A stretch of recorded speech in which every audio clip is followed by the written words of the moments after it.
വിശുദ്ധ മർക്കോസ് എഴുതിയ വിശുദ്ധ സുവിശേഷത്തിൽ നിന്ന്. യേശു വീണ്ടും വഞ്ചിയിൽ മറുകര എത്തിയപ്പോൾ ഒരു വലിയ ജനക്കൂട്ടം അവന് ചുറ്റും കൂടി. അവൻ കടൽ തീരത്ത് നിൽക്കുകയായിരുന്നു. അപ്പോൾ സിനഗോഗ് അധികാരികളിൽ ഒരുവനായ ജായിറോസ് അവിടെ വന്നു. അവൻ യേശുവിനെ കണ്ട് കാൽക്കൽ വീണ് അപേക്ഷിച്ചു, "എന്റെ കൊച്ചുമകൾ മരിക്കാറായി കിടക്കുന്നു. അങ്ങ് വന്ന് അവളുടെ മേൽ കൈകൾ വച്ച് രോഗം മാറ്റി അവളെ ജീവിപ്പിക്കണമേ." യേശു അവന്റെ കൂടെ പോയി. വലിയൊരു ജനക്കൂട്ടം തിങ്ങി ഞെരുങ്ങി പിന്തുടർന്നു. 12 വർഷമായി രക്തസ്രാവമുള്ള ഒരു സ്ത്രീ ഉണ്ടായിരുന്നു.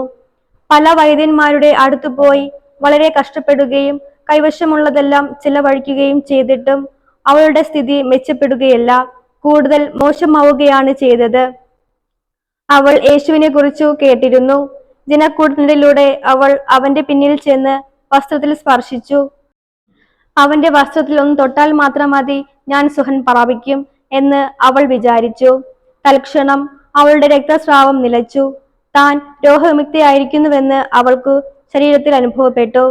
യേശുവാകട്ടെ തന്നിൽ നിന്ന് ശക്തി പുറപ്പെട്ടെന്നറിഞ്ഞ് പെട്ടെന്ന് ജനക്കൂട്ടത്തിലേക്ക് നേരെ തിരിഞ്ഞു ചോദിച്ചു, "ആരാണ് എന്റെ വസ്ത്രത്തിൽ സ്പർശിച്ചത്?"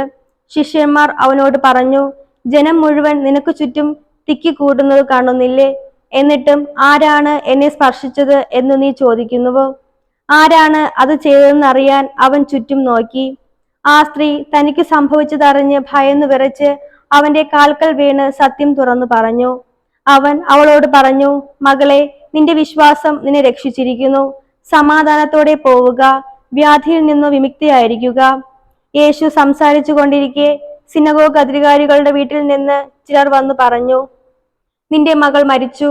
ഗുരുവിനെ ഇനിയും എന്തിനു ബുദ്ധിമുട്ടിപ്പിക്കുന്നു?" അത് കേട്ട് യേശു സിനഗോഗ് അധികാരിയോട് പറഞ്ഞു, "ഭയപ്പെടേണ്ട, വിശ്വസിക്കുക മാത്രം ചെയ്യുക."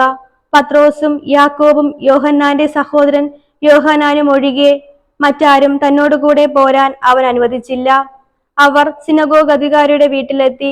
അവിടെ ആളുകൾ വലിയ ബഹളം വയ്ക്കുന്നതും ഉച്ചത്തിൽ കരയുന്നതും അലമുറയിടുന്നതും അവൻ കണ്ടു. അകത്തു പ്രവേശിച്ച് അവൻ അവരോട് പറഞ്ഞു, "എന്തിനാണ് നിങ്ങൾ ബഹളം വയ്ക്കുകയും വിലപിക്കുകയും ചെയ്യുന്നത്? കുട്ടി മരിച്ചിട്ടില്ല, ഉറങ്ങുകയാണ്." അവർ അവനെ പരിഹസിച്ചു. അവനാകട്ടെ അവരെ എല്ലാവരെയും പുറത്താക്കി. അനന്തരം പെൺകുട്ടിയുടെ മാതാപിതാക്കന്മാരെയും തന്റെ കൂടെ ഉണ്ടായിരുന്നവരെയും കൂട്ടിക്കൊണ്ട് അവളെ കിടത്തിയിരുന്നിടത്തേക്ക് അവൻ ചെന്നു.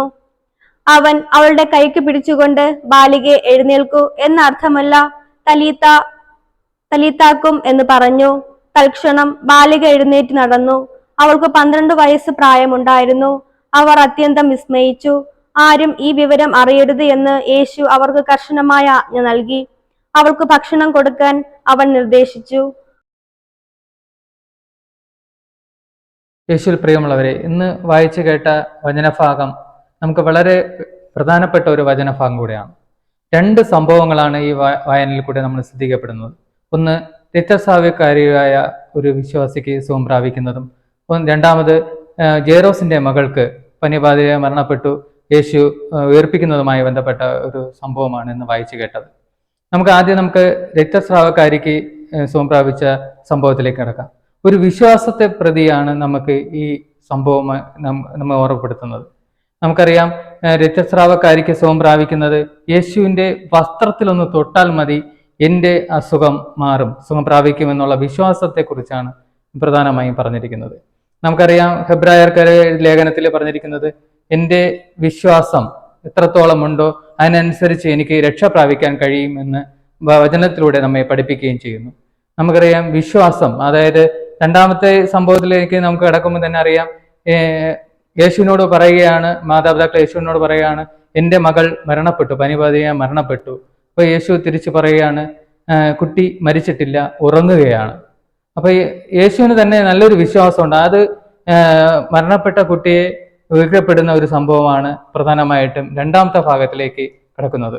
നമുക്കറിയാം, ഈ വിശ്വാസത്തെ നമുക്ക് മുൻനിർത്തി നമുക്ക് ജീവിതത്തിൽ യേശുവിന്റെ വസ്ത്രത്തിലെങ്കിലും തൊട്ട് നമുക്ക് സുഖം പ്രാപിക്കുവാനും നമ്മുടെ ജീവിതത്തിലെ നന്മകളും ജീവിതത്തിന് മറ്റുള്ളവരെ സ്നേഹിച്ച് ജീവിക്കേണ്ട കൃപാവനം നൽകി അനുഗ്രഹിക്കണമേ എന്ന് നമുക്ക് യേശുവിനോട് പ്രാർത്ഥിക്കാം.